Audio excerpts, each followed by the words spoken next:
Bonjour à tous. Dans la vidéo précédente, nous avions parlé du règne de Tibère. Il est donc temps de nous attaquer à celui de Caligula, car même si ce règne est assez court, vous verrez qu'il y a quand même quelques petites choses à dire dessus. Allez, c'est parti.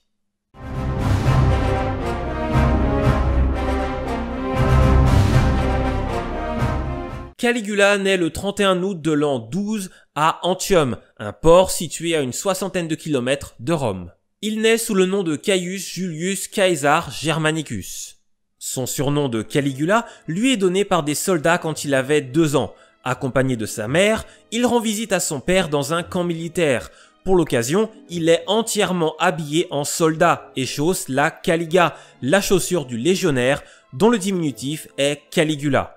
Il n'aime pas trop ce surnom, ce qui fait que de son vivant on l'appelle Caius. Mais bon, des Caius dans l'histoire de Rome il y en a plein, du coup nous aujourd'hui on l'appelle Caligula. Son père est le célèbre Germanicus, dont j'ai assez largement parlé dans ma vidéo précédente consacrée à Tibère. C'est d'ailleurs Germanicus qui devait succéder à Tibère, mais il meurt prématurément en 19. Sa mère est Agrippine l'aînée, la petite-fille d'Auguste, ce qui fait de Caligula l'arrière-petit-fils d'Auguste. Épouse modèle de Germanicus, ils ont ensemble 9 enfants, 6 garçons et 3 filles, Caligula étant le plus jeune des garçons. Agrippine est emprisonnée sur ordre d'Auguste dans des circonstances assez floues et meurt de faim en prison en 33. En 37, de cette grande famille, il ne reste que Caligula et ses 3 sœurs, qui auront leur importance par la suite. Les portraits de Caligula que dressent les auteurs antiques ne sont vraiment pas avantageux. Il est décrit comme étant grand, le teint livide, le corps mal proportionné, les yeux renfoncés, un front large, des cheveux rares, un visage horrible et une santé aléatoire. Ce portrait très négatif est sans doute exagéré, mais le moins que l'on puisse dire, c'est qu'il n'est pas flatteur. Quant à son caractère et à sa santé mentale, on en reparlera un peu plus tard. Dès qu'il atteint l'âge de 18 ans en 30, Tibère l'appelle à Capri pour le former. Il y apprend entre autres choses à dissimuler ses pensées et ses sentiments, même si la mort de sa mère et de ses 2 frères entre 30 et 33 va beaucoup l'affecter. Il se montre très serviable et suit scrupuleusement toutes les leçons que lui enseigne Tibère, et il commence même une carrière sénatoriale en 34. Mais le fait qu'il se trouve à Capri fait qu'il ne peut exercer d'autres fonctions que celle de questeur. Durant l'été 33, Caligula épouse une certaine Junia Claudia, la fille d'un sénateur, qui va malheureusement mourir en couche sans doute à la fin de l'année 36. L'enfant qu'elle portait ne va pas non plus survivre. Une fois empereur, Caligula va passer d'une épouse à l'autre, puisqu'il va épouser successivement 3 femmes différentes entre 37 et 39. À la mort de Tibère en 37, tout le monde acclame Caligula et mise de grands espoirs sur lui. Auguste est mort à 75 ans et Tibère à 78, sans compter que Tibère est monté sur le trône impérial à l'âge de 56 ans. Les Romains en ont donc un peu marre d'être gouvernés par de vieux empereurs et misent de grands espoirs sur ce jeune prince de 24 ans. Caligula avait aussi pour lui la popularité de son défunt père Germanicus. Il est donc proclamé empereur par le Sénat et personne ne remet en cause sa légitimité.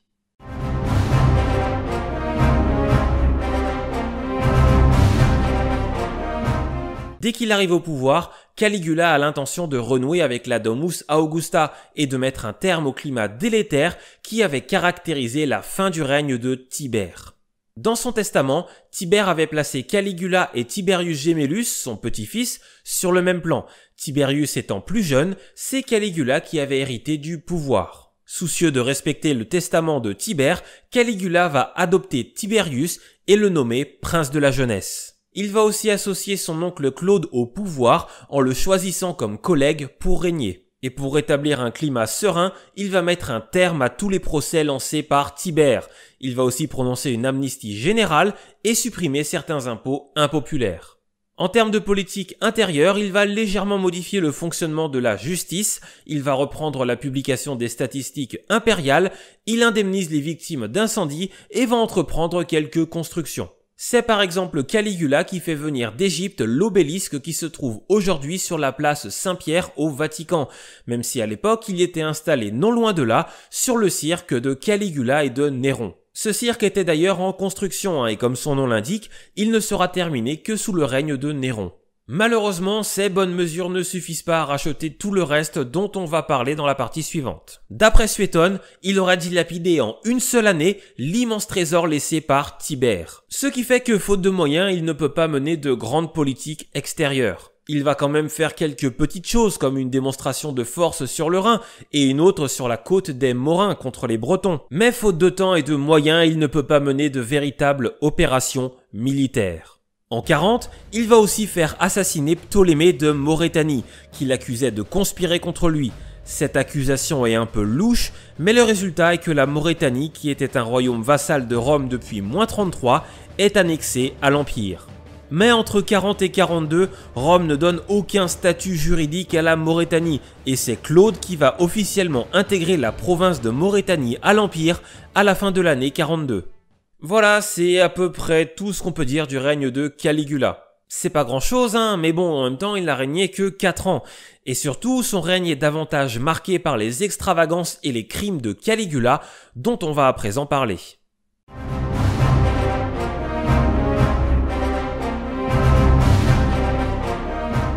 À la fin de l'année 37, Caligula tombe gravement malade et même s'il va se remettre, à partir de ce moment, les choses vont sévèrement déraper.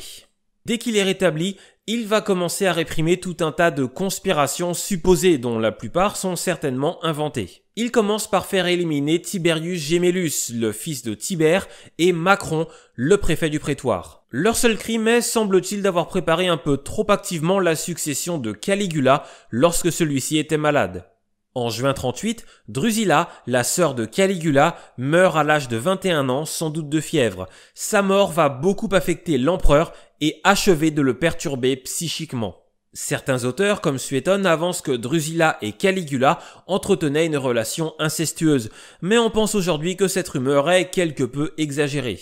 Au début de l'année 39, Caligula voit des complots partout et va condamner à mort plusieurs membres de la haute aristocratie. En plus de cela, il leur tient en public des discours brutaux, en rupture totale avec la tradition augustéenne qui se basait plus sur des non-dits et l'ambiguïté, afin de maintenir un équilibre et une stabilité entre l'empereur et les aristocrates. Caligula, lui, assume ouvertement son statut de monarque et ne se prive pas pour s'attaquer au patrimoine des aristocrates, qui sert à financer les voyages de l'empereur ou des jeux publics. Un épisode célèbre souvent mis en avant comme preuve de la folie de Caligula est la nomination comme consul de son cheval préféré.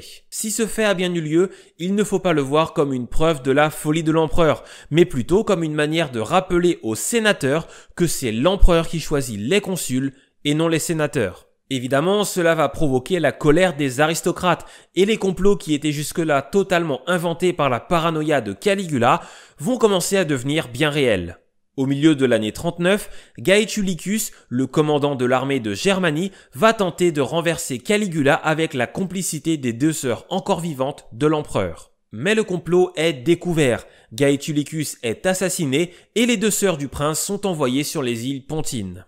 Après cela, les purges dans l'aristocratie vont continuer. Se sachant de plus en plus isolé, Caligula va alors chercher du soutien en dehors des élites traditionnelles. Il va s'appuyer sur ses affranchis, sur des sénateurs étrangers à la noblesse comme Asiaticus qui vient de Gaule et sur les milieux des affaires comme le futur empereur Vespasien qui est le fils d'un homme d'affaires.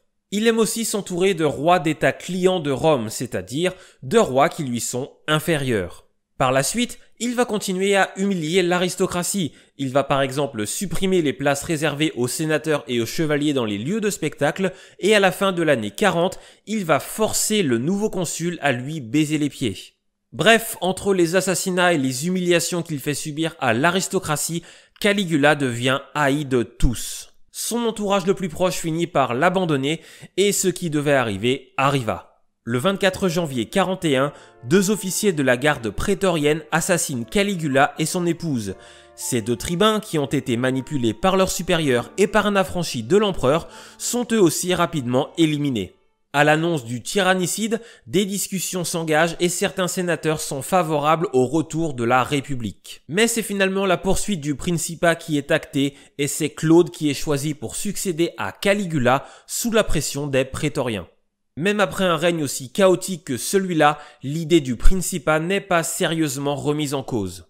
Peu de temps après sa mort, le Sénat prononce la damnatio memoriae de Caligula, c'est-à-dire sa condamnation à l'oubli et l'effacement de son nom des archives historiques. Mais même si quelques inscriptions sont bien effacées, le nouvel empereur Claude va annuler cette décision et refuser que l'on condamne la mémoire de Caligula à l'oubli.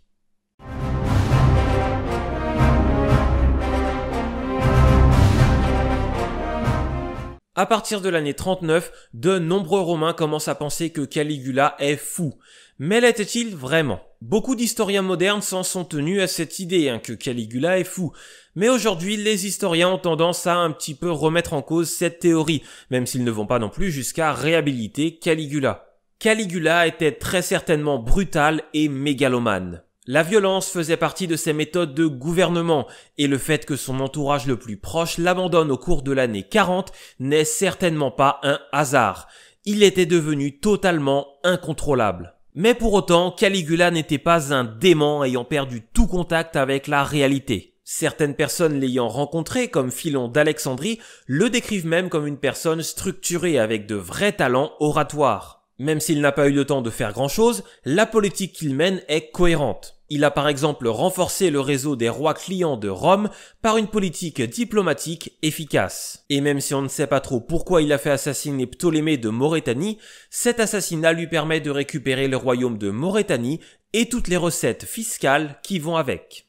Caligula a choqué par ses méthodes violentes et excessives, mais avec le recul, ses actes ne sont pas vraiment les actes d'un dément. Quand il a fait diviniser sa défunte sœur Drusilla, ses contemporains sont choqués, et pourtant cette pratique sera ensuite reprise pour d'autres femmes de la famille impériale. On lui a aussi reproché de se prendre lui-même pour une divinité et de se déguiser. Mais au final, est-ce si différent des somptueux triomphes romains où le général victorieux est grimé en Jupiter ? Bon, je me fais un peu l'avocat du diable avec cet argument, parce que Caligula n'a pas remporté de victoire militaire, il n'a même pas mené de bataille, mais je pense que vous voyez où je veux en venir avec cet argument. En fait, il est probable que la mégalomanie et l'extravagance de Caligula aient tellement déplu que certains auteurs antiques ont forcé le trait et déformé la réalité pour le faire passer volontairement ou non pour un fou. Caligula était loin d'être un saint, il était mégalomane, brutal et il a fait assassiner un paquet de monde sans vraiment de raison, mais il n'était pas fou. C'était plutôt un jeune tyran assez fragile psychologiquement qui n'avait pas toujours conscience des conséquences de ses actes.